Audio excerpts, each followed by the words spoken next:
40대 이후에 베타 아밀로이드를 제거하는 능력이 좀 떨어지게 되면 한번 헤르페스 바이러스와 면역세포들이 싸움을 할 때마다 베타 아밀로이드가 많이 만들어지게 되고 제대로 치워지지 않으니까 뇌에 자꾸 쌓이게 되는 거죠.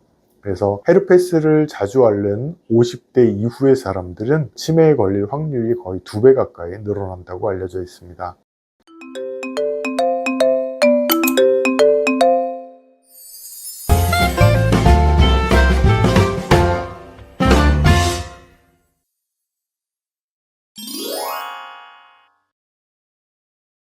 안녕하세요. 청래한의원의 이진혁 원장입니다. 오늘은 입술에 물집이 잘 생기는 사람이 치매에 걸리기 쉽다라는 좀 특이한 얘기를 해드리려고 하는데요.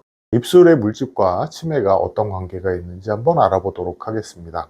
흔히 피곤하거나 스트레스 많이 받으면 입술에 물집이 생기는 분들이 계세요. 주로 입술 옆쪽에 작은 물집들이 생기고 이게 터져서 좀 괴롭기도 하고 그렇게 있다가 또 저절로 없어지기도 하는 그런 경우가 많은데요. 이렇게 입술에 물집이 생기는 것은 헤르페스 바이러스라고 하는 바이러스 때문에 생기는 증상입니다.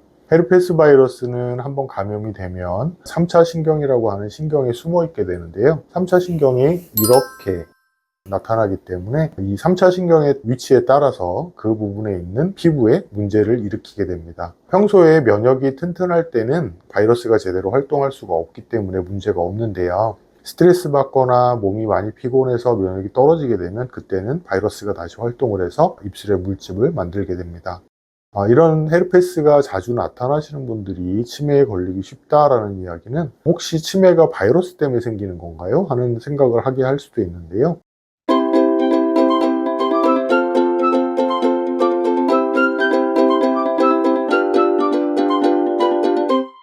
바이러스 때문에 치매가 생기는 건 아니고요. 중간에 조금 복잡한 과정이 있습니다. 헤르페스 바이러스는 앞에서 말씀드린 것처럼 면역이 약할 때 문제가 생기게 되는데요. 바이러스는 아직까지 특별한 약이 없기 때문에 면역이 다시 튼튼해져야 바이러스의 활동을 억제할 수가 있습니다. 이렇게 면역에서 바이러스를 억제하기 위해서 활동하는 과정에 생겨나는 부산물 중에 하나가 치매를 일으킨다고 알려져 있는 베타 아밀로이드인데요. 면역과 헤르페스 바이러스가 싸울수록 베타 아밀로이드가 많이 만들어지게 되는 거죠. 40대 이전의 젊은 나이에서는 몸에서도 베타 아밀로이드를 없애는 기능을 할 수 있기 때문에 베타 아밀로이드가 만들어진다고 해도 이것을 치울 수가 있는데요. 40대 이후에 베타 아밀로이드를 제거하는 능력이 좀 떨어지게 되면 한번 헤르페스 바이러스와 면역세포들이 싸움을 할 때마다 베타 아밀로이드가 많이 만들어지게 되고 제대로 치워지지 않으니까 뇌에 자꾸 쌓이게 되는 거죠. 그래서 헤르페스를 자주 앓는 50대 이후의 사람들은 치매에 걸릴 확률이 거의 2배 가까이 늘어난다고 알려져 있습니다. 결국 헤르페스 바이러스를 억제하지 못할 정도로 면역이 약한 사람들이 치매에 걸리기 쉬워진다고 얘기할 수 있는 건데요. 입술에 물집이 자주 생긴다고 해서 꼭 치매에 걸리는 것은 아니지만 입술에 물집이 자주 생긴다면 내가 면역력이 상당히 약한 편이구나 라고 생각하실 수 있고요.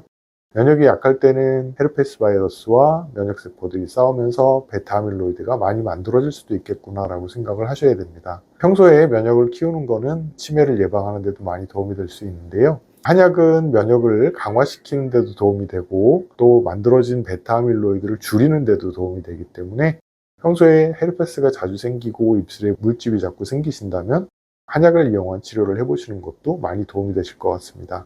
오늘 제가 준비한 내용은 여기까지고요. 오늘 내용 괜찮으셨다면 좋아요, 구독 부탁드리겠습니다. 감사합니다.